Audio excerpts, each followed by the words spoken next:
रूहानी फैज़ के लिए एक ज़िक्र का तरीक़ा जो अक्सर औक़ात बताया जाता है। हमें रूहानी तौर पर मेरे आका मौला ने मुझे ऐसे ये ज़िक्र समझाया था कि अल्लाह का ज़िक्र अपने मुर्शद से लेते हैं, उसे सामने तसव्वुर करते हुए इसमें आज़म उससे अल्लाह लेते हुए अपने दिल दिमाग पर ज़रब लगाते हैं। इससे तसव्वुर शेख भी आता है और ज़िक्र इलाही भी होता है, दोनों काम हो जाते हैं, तो वो जल्द अपने मकसूद को पहुँचता है, असर उसका ज़्यादा होता है। अब सबसे बड़ी रुकावट जो है रूहानी तौर पर वो है रिज़्क़ हराम। किसी को धोखा देना, किसी का चोरी कर लेना, कोई भी चीज़ है। और दुनिया की मोहब्बत जो है, दुनिया उसे कहते हैं, ये नहीं कि आपको अच्छी सवारी मिली है या आपने अच्छे कपड़े पहन लिए हैं या आपको अच्छा मकान है तो वो बंदा दुनियादार हो जाता है। ये हरगिज़ नहीं, इसका मतलब ये नहीं। दुनियादारी होती है कि अल्लाह रसूल की तरफ पुश्त हो जाए और गलबा दुनिया की चीज़ों की तरफ हो जाए, उन दुनियावी चीज़ों की मोहब्बत ज़्यादा हो जाए, तो वो बंदा दुनियादार है, अगरचे काबे में बैठा है।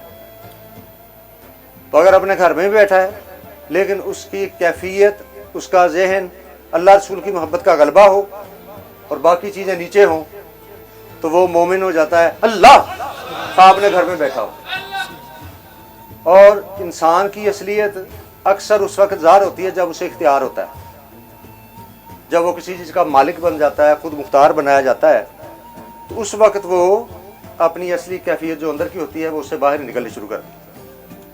ये निगरानी करनी, मुहासबा यही है कि हम अपनी निगरानी करें खुद, कि हमारी कैफियत ऐसी तो नहीं हो जाती।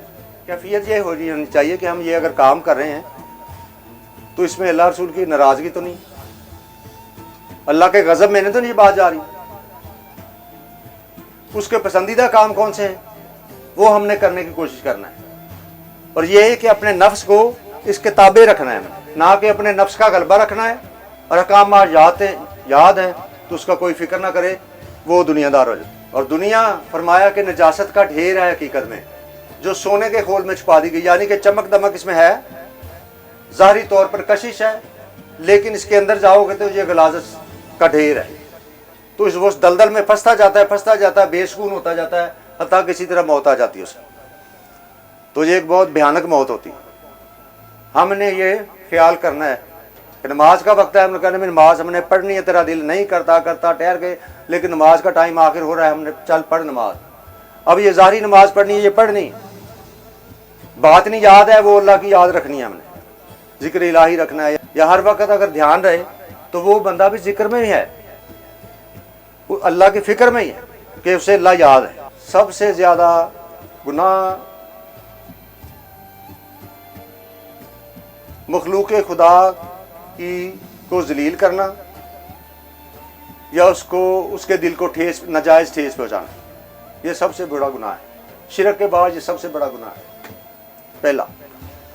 और ईमान और तवक्कल के बाद सबसे बड़ा अजर और इनाम ये है कि आप किसी के लिए फ़ायदामंद हो। जो शख्स किसी के लिए जितना भी फ़ायदामंद साबित हो रहा है वो अफजल होता जाता है। अब बंदा कहे कि मेरा जी रूहानी फैज़ नहीं चल रहा या मुझे रूहानी फैज़ नहीं हो रहा, मैंने 2-4 महफिलें अटेंड की थी, बैत हो गया था मैं, तो अब वो उसकी गंदगी दूर नहीं उसने की, उसने सच्चे दिल से तौबा ही नहीं की, ना उसने कोशिश की कि मैं गलाजत को तो दूर करूं। अपनी गंदगी यही गंदगी है ना कि दुनियावी मोहब्बत को ख़त्म कर, जिसका कोई लेन देन को बकाया है, पिछला भी है, तो उसको फौरन अदा कर दे। तो ये चीज़ें, ये मुहासबा ये है कि हमने हर जगह पर अपना मुहासबा रखना है कि जिस तरह वो कादर मुतलिक होते हुए हमारे गुनाह गलतियों पर पर्दा भी डाल देता है और अजाब फौरन नाजिल नहीं करता, उसे फौरन गुस्सा आके वो सजा नहीं दे रहा। तो जो तू कर रहा है, तुझे गुस्सा आके तू रद्द अमल कर रहा है, अगर तेरे साथ अल्लाह ऐसा कर ले तो फिर तेरा क्या असर हो, ये फिक्र पैदा करनी चाहिए। जितना आपके अखलाक अच्छे होंगे, जितना दरगुजर करने वाले होंगे, आप ये सोचें कि मेरी वजह से किसी को फायदा हो रहा है कि नहीं।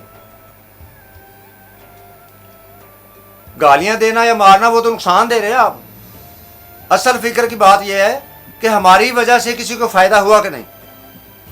ہم اپنے گھر میں رہتے ہیں, ہمارے بھائی بہن بیوی والدہ یا جو بھی ہے گھر والے, ہم سے فائدہ اسے پہنچا رہے ہیں کہ نہیں.